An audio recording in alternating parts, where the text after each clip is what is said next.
का मायका प्रेम। रिद्धि की सास को हर वक्त अपने मायके का गाना गाने की आदत थी। अरे बस करना माँ, मामा का ये किस्सा तू 50 बार पहले भी सुना चुकी है। अरे हाँ, तो क्यों ना बताऊं। तेरे चाचा तो उस वक्त हाथ झाड़ कर खड़े हो गए थे। तब मामा ही था तेरा जो आगे आया और मदद की। देखो अब ठीक है ना, जो हो गया सो हो गया। क्यों एक बात को हमेशा गाती रहती है। अब तो बहुत घर आ गई है, उसे तो सबको मान कर चलना है ना कि सिर्फ सास का मायका ही समझेगी वो। तभी वहाँ रिद्धि आ जाती है। माँ, आज मैं घर जा सकती हूँ? माँ को मेरी बहुत याद आ रही है। शादी के बाद एक बार भी नहीं गई। हाँ तो कौन जाता है। अरे मेरी शादी के बाद जब मैं विदाई होकर आई, इतना बड़ा ससुराल मेरा, खाने वाले 10 लोग और बनाने वाली मैं सिर्फ एक। ऐसा लग रहा था जैसे सिर्फ खाना बनाने के लिए ही ब्याह किया है। वो तो मेरा भाई था। गांव से एक काम करने वाली चाची को भेज दिया जो मेरा हाथ बटाती थी, और उसको पैसा, खाना, कपड़ा, रहने के लिए कमरा, वो सब किसने दिया था? तुम्हारे भाई ने। ये मामला रोज का था। ससुर भी जब गुस्सा होते तो वो सारी बात कह देते जो उनके मन में इतने समय से चल रही थी। मेरा भाई, भाभी, भतीजा, भतीजी सब छुड़वा दिया। मैंने जीवन भर सिर्फ तुम्हारे परिवार वालों से निभाया, लेकिन अब भी चैन नहीं है तुमको। बहू के सामने सास को लगा कि उसकी बेइज्जती हो रही है। अब सुन बहू, अपने कमरे में जा। कहीं नहीं जाना मायके वायके। घर का काम कौन करेगा? पड़ोसन। बहू समझ जाती है मामला गर्म चल रहा है। कमरे में जाने में ही भलाई है। कमरे में क्या है? तुम्हारी माँ हर वक्त चिक चिक चिक चिक करती रहती है। कल ताई मिली थी तुम्हारी मुझे, लेकिन मजाल है सासू माँ की उन्होंने एक बुराई की हो, लेकिन सासू माँ हाँ, जब देखो तब ससुराल के लोगों की बुराई करती रहती है। बेचारे पापा जी कितना मिस करते हैं अपने घर वालों को। मेरा तो बड़ा मन करता है कि ताऊ जी, चाचा जी और सब मिलकर रहे। ना साथ रहे लेकिन आना जाना तो ठीक से रखे। हिंदुस्तान और पाकिस्तान एक हो सकता है, लेकिन चाचा और ताऊ के परिवार के साथ हम लोगों का मिलन ना जीना कभी नहीं हो सकता। ये बात है। लेकिन मेरे साथ ना ज्यादा चैलेंज मत करिएगा। ऐसा कोई काम नहीं है जो मैं नहीं कर सकती। ससुर जी जो कि बहू की बात सुन रहे थे सामने आ जाते हैं।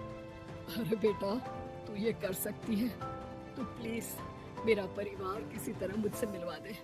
सारी जवानी तो मैंने किसी तरह काट ली, लेकिन जीवन के इस पड़ाव पर बहुत याद आती है मेरे परिवार की। हाँ हाँ पिताजी, आप चिंता मत करिए। बस मेरा साथ देते रहिए आप दोनों। फिर देखिए कैसे माँ जी भी ठीक हो जाएंगी और पूरा परिवार भी एक हो जाएगा।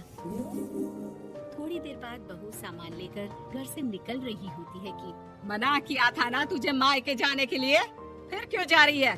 बहू कुछ कहती इससे पहले ही बेटा बोलने लगता है। क्या है माँ, वो घर जा रही है। वैसे भी उसके माता पिता ने मुझे 10 लाख दिए तब जाकर मेरा काम शुरू हो पाया, वरना तूने मेरे लिए किया क्या है? अरे वाह बेटा, बचपन से पढ़ाया लिखाया, तेरे दुख दर्द में जगी, और आज वो लोग तुझे सही लग रहे? और फिर ससुराल में लड़की खुश रहे, ये तो मायके वालों के जीवन भर की जिम्मेदारी रहती है। तो ये तुमको भी तो सोचना था ना। ताऊ जी ने पापा को पढ़ाया लिखाया। जब तुम नहीं आई थी तो पापा के लिए ताई जी ने पापा की माँ की तरह देखभाल की। अब बोलिए।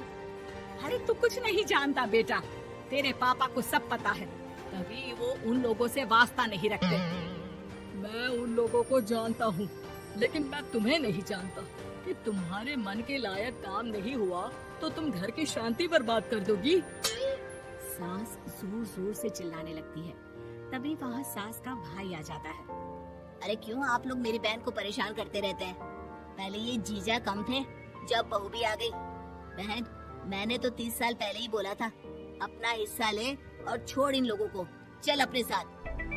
बहू समझ जाती है कि मामा ससुर की नजर किस पर है। देखा, तुम लोग मुझे अकेला मत समझना, मेरा भाई खड़ा है आज भी मेरे लिए। बहू मायके जाती है और आते वक्त साथ में एक नौकरानी ले आती है। अरे बहू, कुछ खाने को दे दे। अरे आंटी, क्यों भाभी को परेशान करती रहती हो? उनके भाई ने मुझे जिम्मेदारी दी है। किसी भी चीज की परेशानी नहीं होनी चाहिए भाभी को। जो चाहिए मुझे बोलने का। आय हाय, बहू के मायके वालों का इतना दखल। ये मेरा घर है, कोई कल का आए इसे पूरा कैप्चर कर ले, ये बर्दाश्त नहीं होगा मुझसे। क्या हो गया सासू माँ? क्यों सुबह सुबह चिल्ला रही है? चमेली, ओ चमेली, क्या कहा था मेरे भाई ने तुझे? अरे दीदी बहुत तेज है आपकी सासू माँ। मैंने तो बोला कुछ चाहिए तो मांग लो मुझसे। अरे निकल यहाँ से, घर को रेलवे स्टेशन बना रखा है, जो देखो वो घुमा जा रहा है यहाँ से वहाँ। ये कहीं नहीं जाएगी। ये जाएगी तो घर का काम कौन करेगा? मैं। हाँ, और क्या करती हैं बहुएं? घर का काम ही तो करती हैं, इसमें नया क्या है? तभी वहाँ ससुर जी आ जाते हैं। हाँ, तो यही बात तो तुम्हें भी समझनी चाहिए थी ना। आज बहू के मायके से नौकर आ गया तो तुम्हें बुरा लग रहा है? अरे तो उस वक्त गर्मा गर्म खाना तो सबने खाया ना। ऐसा तो नहीं है कि मेरे मायके का नौकर था तो सिर्फ मेरे लिए बनाता था। अरे निकालो इसे फिलहाल, बाद में बात करती हूँ। सास का गुस्सा जोर से नौकरानी पर फूटता है। तभी वहाँ बेटा सामान के साथ आकर खड़ा हो जाता है। चलो रिद्धि, तुम ठीक बोलती हो। मेरी माँ को तो हम लोगों की कोई फिक्र है ही नहीं, ये तो सारा दिन सिर्फ अपने बारे में सोचती है। और देखिए, मैं अब से कह रही हूँ कि अब से इस घर की तरफ आपको देखना भी नहीं है। नहीं आना आज के बाद इन लोगों से मिलने।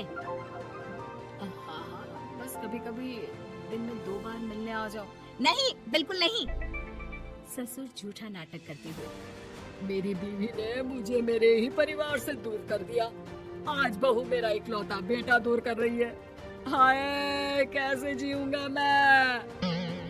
वाह, वो भाई जो आपको बेटी की तरह मानता था, उन्हें छोड़ने में तो दुख नहीं हुआ।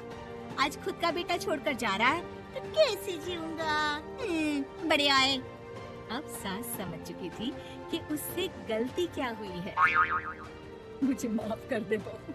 अब मेरी समझ में आ गया कि अपनों से दूर कर बीवियां पति का भला नहीं बल्कि उन्हें जीवन में अकेला कर रही है। मुझे माफ कर दे, मैं अब सबसे माफी मांग लूंगी। ससुर जी दूर से बहू को थम्स अप दिखाते हैं।